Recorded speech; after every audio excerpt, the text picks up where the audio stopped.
Welcome to the Balance Code podcast, a place where you have permission to step outside the hamster wheel of day-to-day life and learn tools to create more balance. My name is Katie Ressler. I'm a licensed therapist and burnout and hidden grief specialist. I support ambitious, goal-driven people who are ready to get off the one-way train to burnout and start to enjoy life again to the fullest. Oh, and by the way, I'm a mom of 3, an expat living in Germany who is still learning the language, and an entrepreneur. Living my balance code is what keeps me able to work in incredible ways without burning out.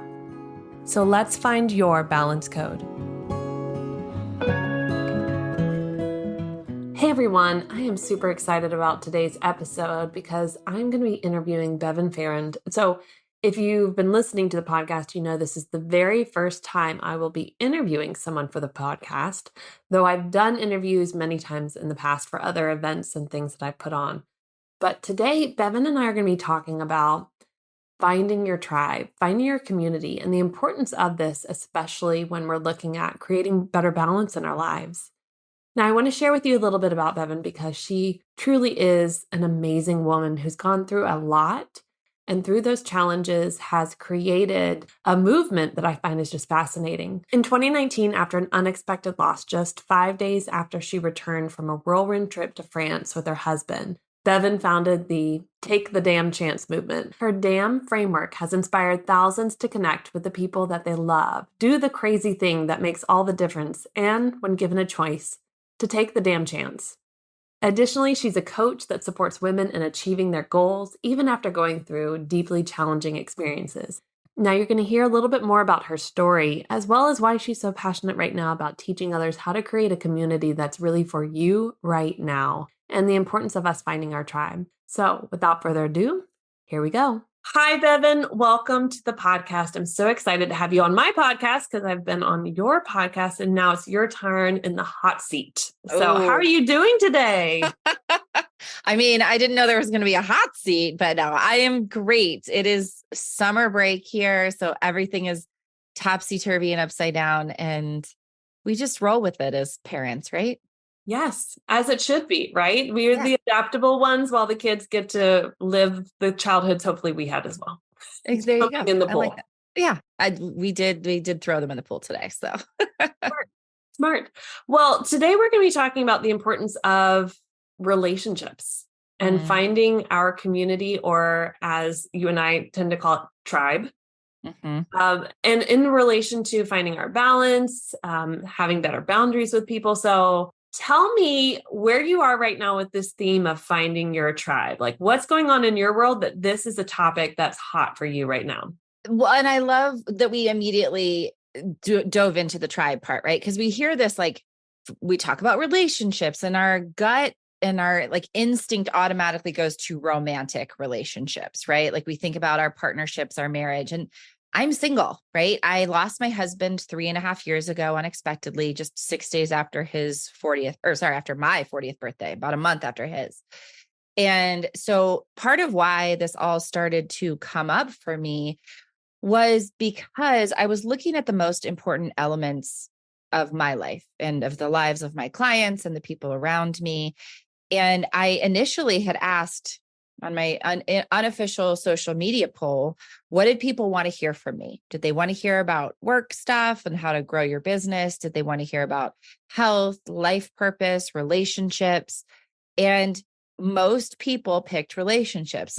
Health was a close second, but I was shocked that people weren't asking me about growing their business, and which was good because I've been wanting to shift away from that anyway, because I know that in order to really have successful businesses, successful ventures, our relationships have to be strong.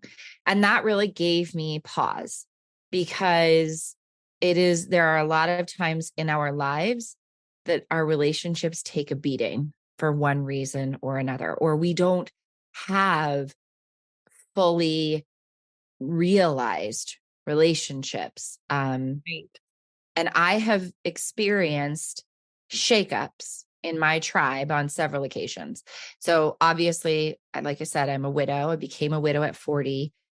And that really rocked my identity in relationships because I was no longer part of a married couple. I was all of a sudden a solo parent.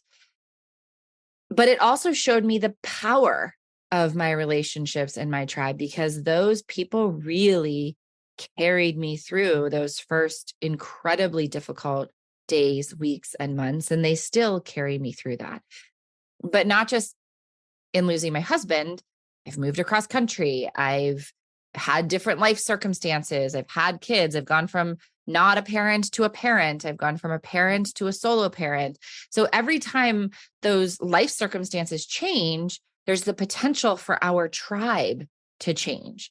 And so I think it's really important that we understand how to grow that tribe and how to cultivate it throughout our entire life. Totally. And I think you just shed light on something we often forget. And I find my clients struggle with is sometimes your tribe is only there for a season. Yes. And we struggle when the end of that season comes because we're like, no, they were supposed to be forever because they did fulfill something in us that we truly needed at that time. I Yes. often have clients who struggle with this concept because it's like, well, no, he or she or they were going to be there. And we planned these trips and we were going to do these things. And it's like, but you grew apart or life circumstances change things. When I became a parent, those relationships with people who were non-parents was awkward at times, unless they knew how to like blend right in. Right. And it was just for a season and that is okay. But we attach to people, and I get it. We attach to people so strongly that when the season's over, we struggle to let go. Well, I mean, let's talk about the fact that in general, in our societies, we consider a successful marriage to be a long one, that Right. longevity Yeah. equals success, which Yeah. is not the case, right? Like longevity is just one measure of it. Sometimes very successful relationships end. Now, the more important the friendship, the relationship is to us, I think the harder it is for us to peacefully recognize that it has come to an end. A few months ago, I was talking to somebody about a friendship, right? Somebody who I still love to this day. I rarely ever talk to her. And I remember saying to whoever I was talking to, I just feel bad ending this friendship.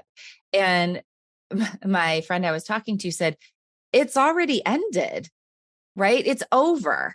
I mean, it's like, how dare you say that? I was like, well, whether it's, maybe we don't want to say it's ended, but it had shifted dramatically Yeah. from somebody I saw every week, spoke to almost every day, to someone who I haven't seen in 6 months and doesn't live that far from me. So I think that there is that inclination to us for holding on to something because we cared about it, because we care about the person. But I just recorded a podcast episode today speaking about how, when I moved cross country, so I had a house fire in 2010. I ended up leaving Chicago and moving back to Ohio. I then met my late husband, stayed in Ohio. And when I first moved into this small town that he lived in, that I still live in, I didn't know anybody.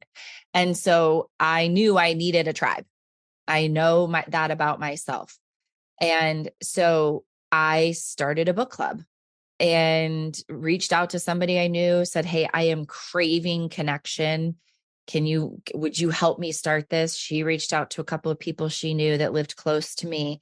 And that got me through several months. I don't know if it lasted a full year, but it doesn't exist anymore.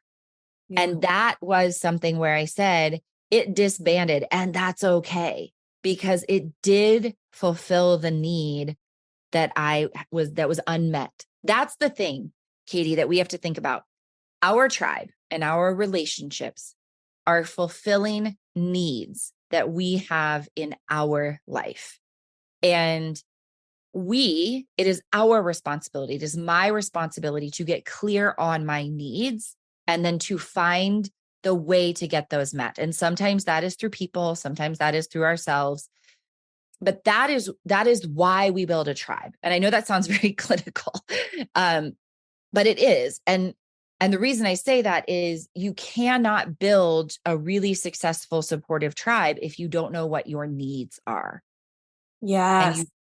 you and you're willing to communicate them. Yep. Because it is not anybody's responsibility to meet your needs. They don't have to. It's very generous. Anytime anybody even thinks about doing that.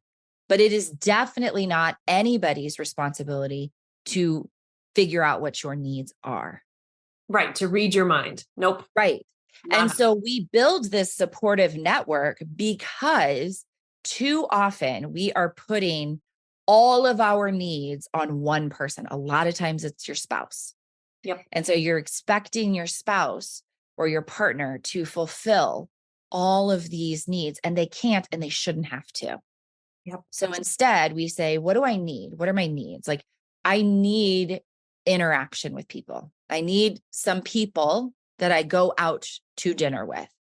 And then for me, I'll just talk about myself here. Like, I also need mom friends, and not just any mom friends, but mom friends of young children. I have 3 children, 6 and under. I have lots of mom friends, but a lot of their friends, a lot of their kids are teenagers.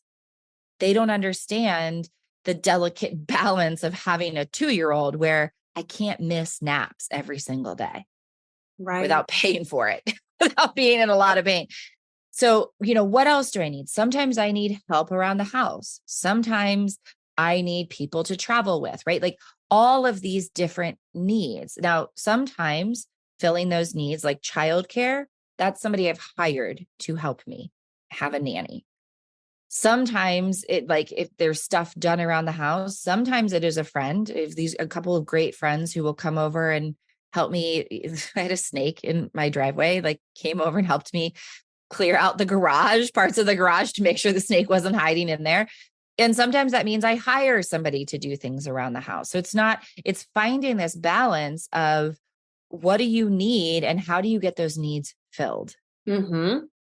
And this is not gender specific. We're No. talking as 2 women who are moms. Mm-hmm. But I find with my male clients, I find with my husband, I find with male friends, there's this natural inclination to make their partner their everything because Yeah. they struggle with connection with other men. They struggle with who's going to do the next invitation. What is it going to be about? And they tend to hook onto their partners to be the one to, guide the calendar of events. Like Yeah. the next time we'll see them is this date. And I think when we talk about solitude and isolation and having introvert time, we often tend to think of masculine energy, like many men need to have that. But there's a point where it becomes unhealthy. We all, to have better balance in our lives, need connection with someone. Yeah. And it can't just be like your neighbor. It's got to be like Right. someone you really talk to. Well, and so just like I said, it's not your partner or your spouse's job to fulfill all of your needs. It's also not your job to fulfill any one person's all of their needs.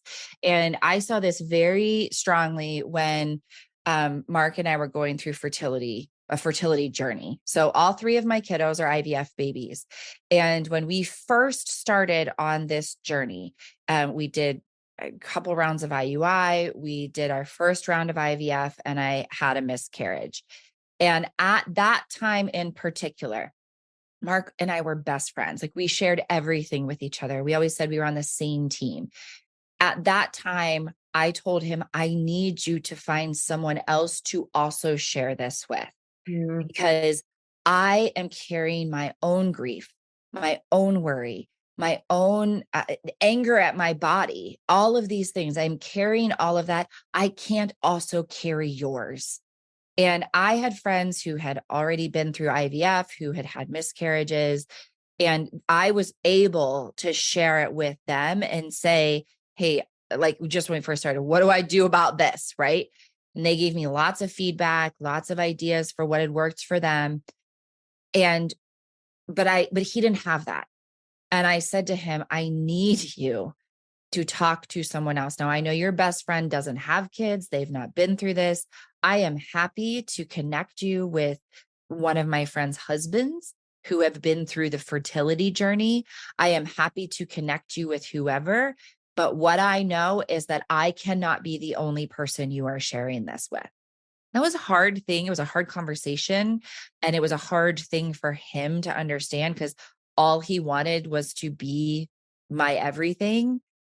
But it was very necessary. It was a very strong, I don't know if boundary is the right word, but it was a strong communication that I had to have with him.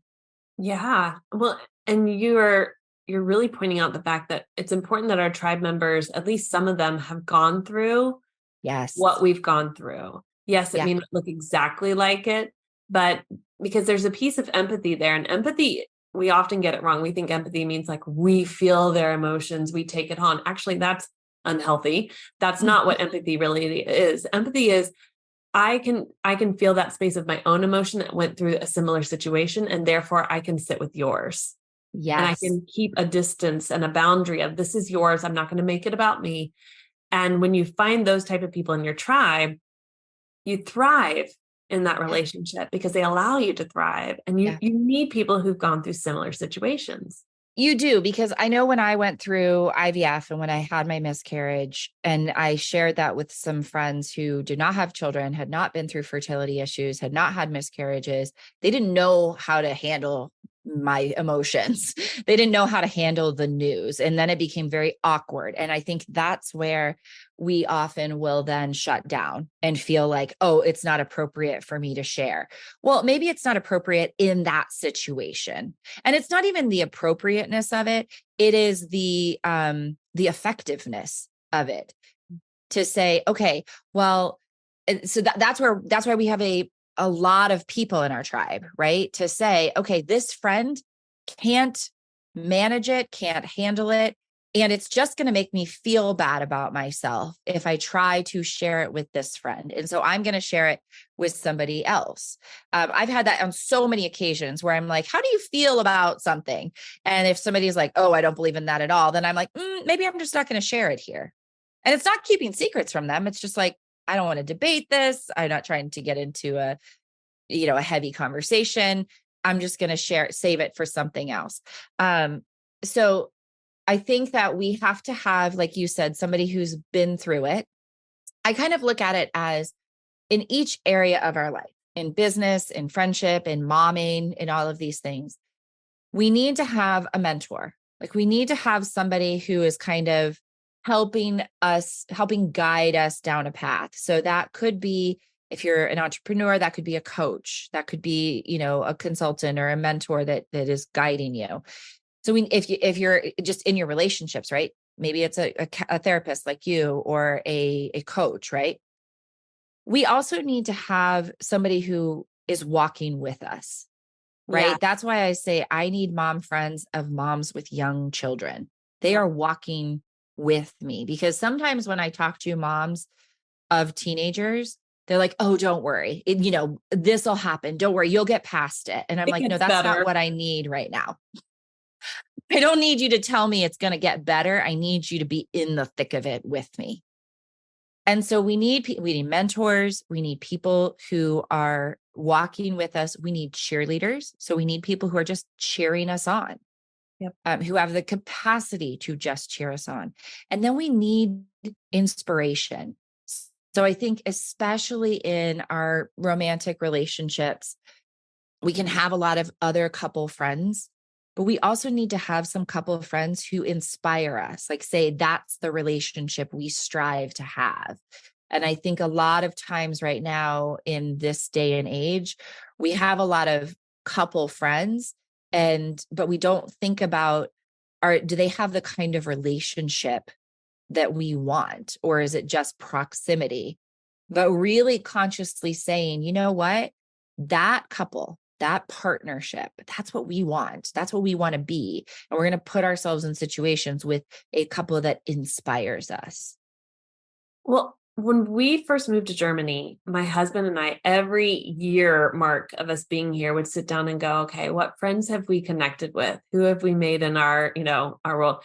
And who are the ones you want to cultivate, right? Because when you're new, you kind of attract all sorts of hodgepodge of people, and then you really find your tribe. Yeah. So often we forget that we get to reassess Yeah.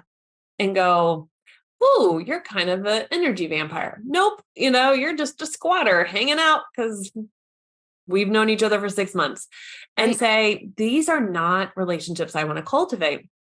But we forget this. We forget that, again, it's that season. Oh, you know what? We're not really in the same place anymore. And I find that we don't get along as well as we used to. It's Yeah. okay. It's okay to reassess. Yeah. And you don't have to make it about anybody or anything. You don't have to be like, oh, those other friends, that couple, they did something wrong or they're not good people. Like that doesn't have to be what it is. It can just be, like you said, that's not the relationship that I'm going to cultivate, because that's it, right? I think we have to start looking at our tribe and our relationships the same way. This is going to sound a little clinical again, like the same way we look at business and entrepreneurship. If that's what you were in, right? That we set goals and we do assessments and we can say, hey, we're no longer going to invest in that relationship. So Mm-hmm. we're just not giving it time and attention and energy. And we don't have to have a big conversation about it. You don't have to have a big friend breakup unless you want to, right? Unless you feel like, oh, I need to, like, I really don't think we should have these big, heavy, let's look at our friendship conversations unless you're trying to save it, Right. Yep. right? Like if you're, there's no reason to go to a girlfriend's house and say, we've really drifted apart and think it's think it's time for us to break up. It's like, no, it's already over. Like I said, it's already done. Nobody's putting any attention into it. Right. But it can just be that I'm not going to give it attention. I'm not going to give it my energy. Yeah. So you're going to be running a group soon on really developing and building this community and your tribe. Give us a few tips on how to find your tribe. Oh, so good. Well, the very first thing is to assess your needs. What are the needs that you have that are not being fulfilled, or that they are being fulfilled, but you want them fulfilled more? The other thing I think is really important is we all have to be willing to ask.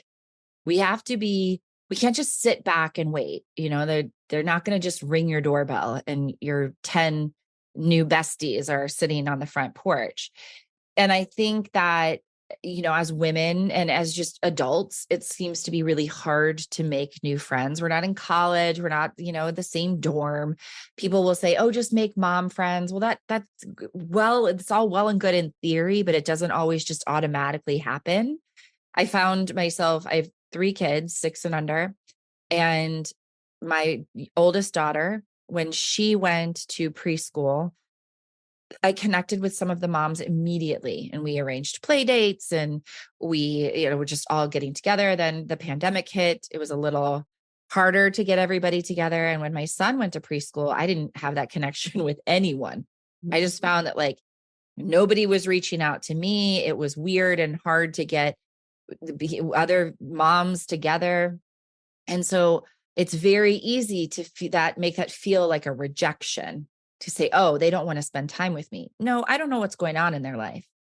But what I do know is that I have to be willing to continue to ask and to set, again, like if we're looking at things like we do at business, to set myself goals, to say, I'm just going to reach out to one new person every week. I'm going to set one dinner date and invite as many girlfriends as I want to, and not be attached to who shows up, but just that's my goal. My goal is what I can control, which is the ask or the invitation or like setting up that event. I think that's really important. We have to be willing to put ourselves out there without making a story if somebody says no. And when we talk about assessing the needs, which I touched on, you want to look at, like, what is the need? If you invite somebody out to dinner and they say no, is your need to see that person? Then say, okay, if it doesn't work on Thursday, do you have any nights in the next couple of weeks where you're free? Or is the need, I need to get out of my house and have adult conversation? And if that's the need, are you willing to just keep asking until you find somebody? Or is the need, I just need to get out of my house, can't find anybody to have dinner with, So I'll just go to Target without my kids hanging on me. I'll go get a massage. I'll do something, go to see a movie by myself. Like, what is the need that you are trying to fill? So, Bevin, you are my business buddy, woman of systems.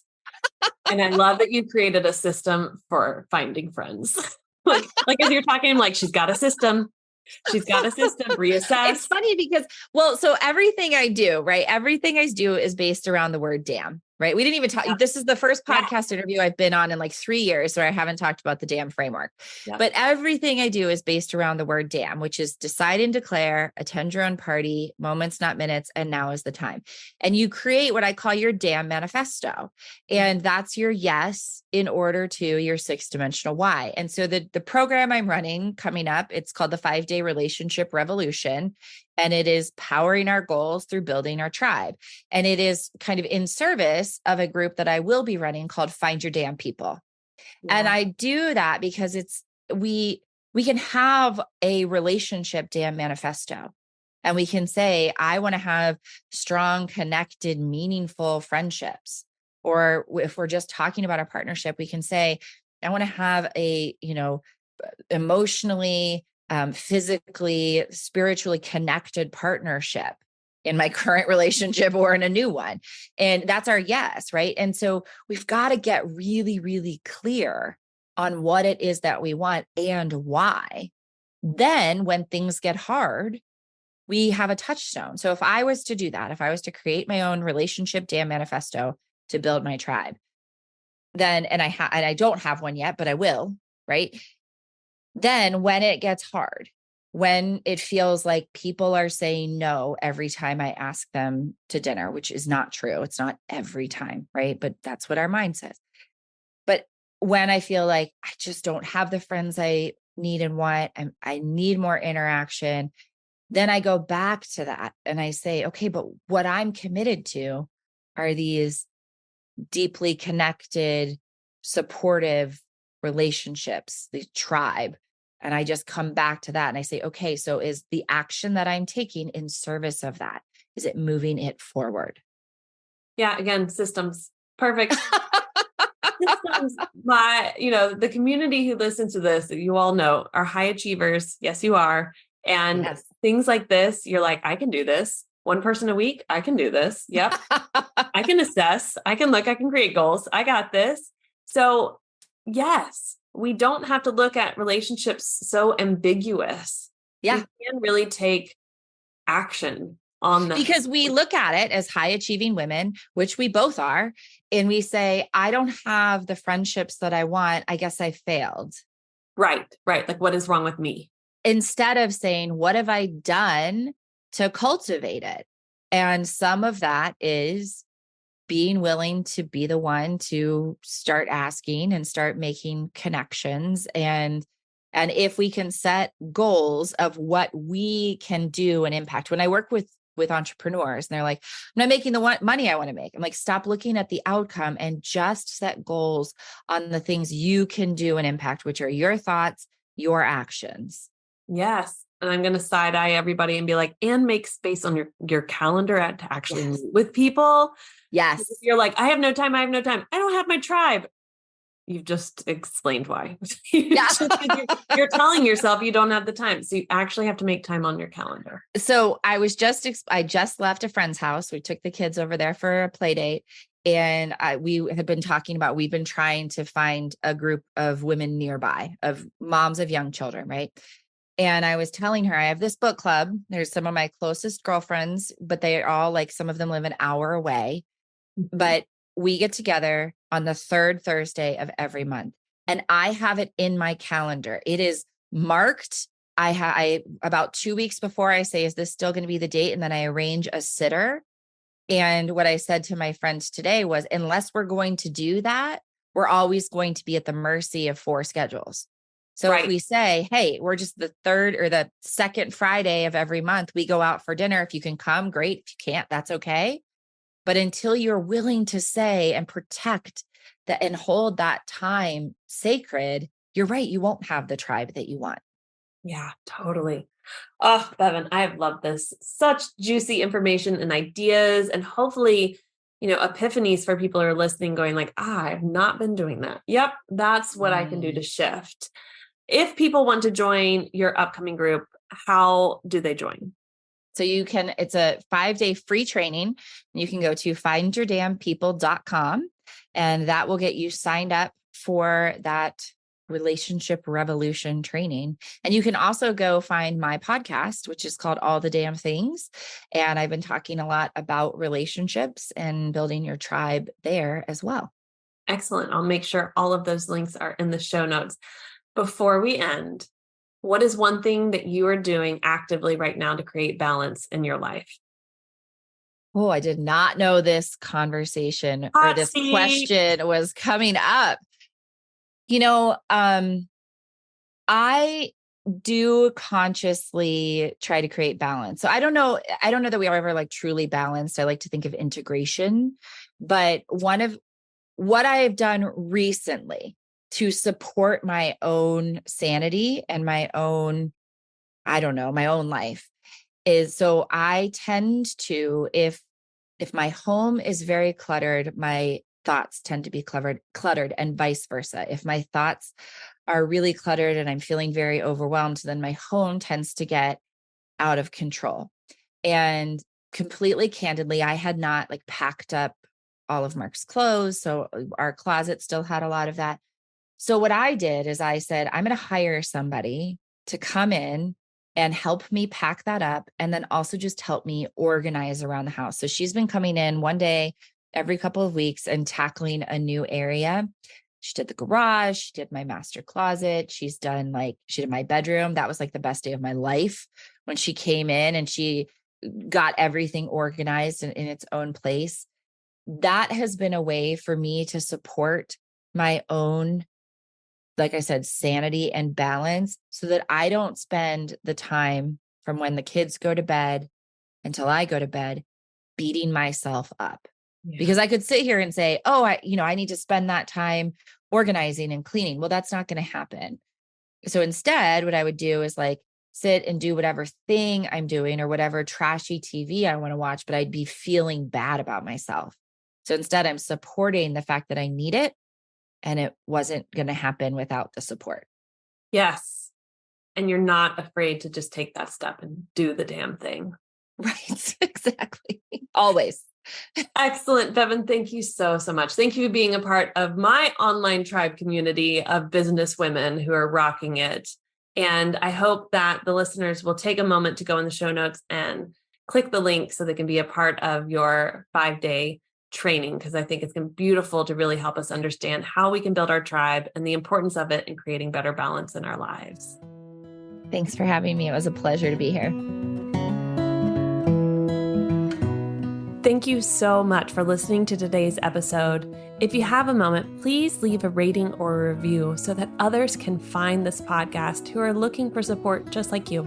Let's connect on Instagram at katie.russler or at Balance Code Podcast, or check down in the show notes to find ways that we can work together and see other offerings that I have for you at this time. And as always, here's to finding our balance code.